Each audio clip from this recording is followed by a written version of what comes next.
What is up sa inyo mga Venturers? Snail Ventures is back here again for another vlog. So ngayon guys, meron ulit tayong Papawis Gaming with tropa, with my besties. Yan, nakashoes tayo. And this is a Papawis night lang naman, no? And pumunta na tayo dun sa port kung saan tayo maglalaro. And kumain lang ako. Oh naman, no? Fully loaded na naman tayo. Lalaki na naman ang tiyan ko. Let's go guys, let's go.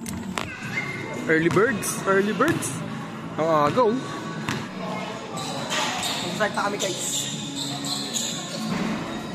Grabe guys, kasi simula pa lang nagpakitang gilas kagad itong tropa ko. Alam nyo ba itong move na to? Siya lang ang tanging nakakagawa niyan guys. Walang ibang makakagaya niyan. Siyempre guys, napamalas dito itong isang bestie ko guys ng kanyang signature move. Tingnan nyo, lupit diba guys?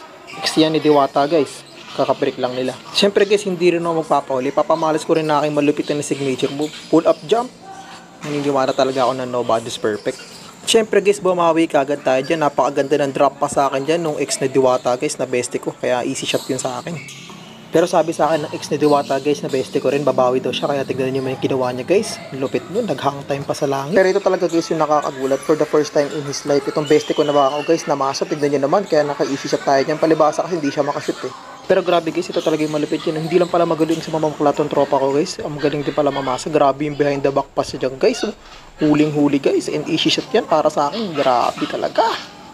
At grabe guys, hindi pa talaga siya na-contented dun. Tignan nyo naman yung knockout play dun. Pero hindi ko yun shoot guys kasi nobody is perfect talaga guys. So, dahil itong bestie ko talaga ang pinakagwapong ex ni Diwata, sabi niya sa akin, pabawi tayo. Kaya lupit ng ginawa niya dyan guys. Nagsawsaw pa sa ere. At dahil syempre vlog ko to guys, ito yung malupit na panapos ko dyan guys. So, basic layup lang. Tapos flex ng konti. Game 2 na to guys. At dito na nagsimula magpasikat itong bestie ko na bakaw. Grabe yung ginawa niya. 4-3. Bang!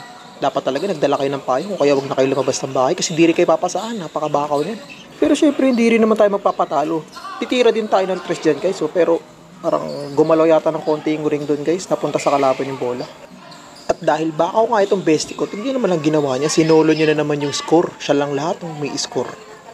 At tignan nyo guys, hindi pa talaga siya nakontento. Oh. Nagbitpin the legs pa. Sabi niya, highlights ko na to, pre. Sabi ko sa kanya, bestie, pasahan mo naman ako. Vlog ko to eh, para may highlights din ako. Kaya naman hindi niya ako biniko. Grabe na, mutik pa ako mapunta tayo yan. Pero grabe yung 2-step ko dyan. Eh. Sabi ng iba, travel yun eh. Pero okay lang ba? Nakashoot naman ako. Dito talaga ako nagugulat guys sa ex ni Diwata guys. Grabe yung mga pasahan niya, pre. Oh. Easy shot niya lagi sa akin, no? Napapatingin na lang talaga ako sa kanya, eh. At di rin siya nakontento, guys, no? Kasi gusto niya rin daw ng highlights. Kaya sabi niya, akin na to, guys, akin na to. Pero dahil ingitero tong bestie ko na bakaw, hindi rin siya nagpauli, guys. Nagpasikat din siya. Grabe yung pull-up jump niya dyan, long 2. Easy shot yan. Siyempre, guys, panalo kami sa game to. Ito, game 3 to, guys. Panoorin niyo yung ginawa dito ni Kyrie Irving ng Pinasanggalawan. Kayo na kumusika kung tama ba yung ginawa niya. Siyempre guys, hindi rin siya nakontento sa pamura-mura lang sa Gedli, kaya ginawa din niya. Tumira din siya, and grabe, nagpaulan din to ng puntos guys. Tira dyan. Tingin muna.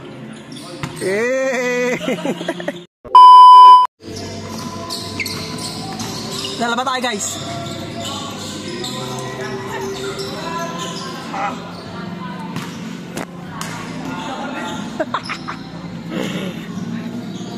After 2 games, ito na yung jura natin. Mukha tayong dugyot. We're going home na guys. And we're done playing basketball. Naka 2 games tayo pero sobrang solid. Pawis na pawis tayo. Grabe, kita nyo naman.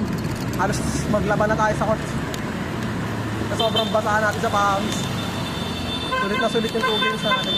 Nice game, buddy!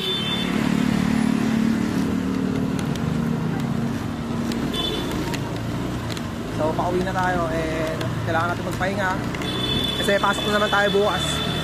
So, kita-kits tayo sa next vlog. Maraming salamat sa panonood. Peace out! Cheers!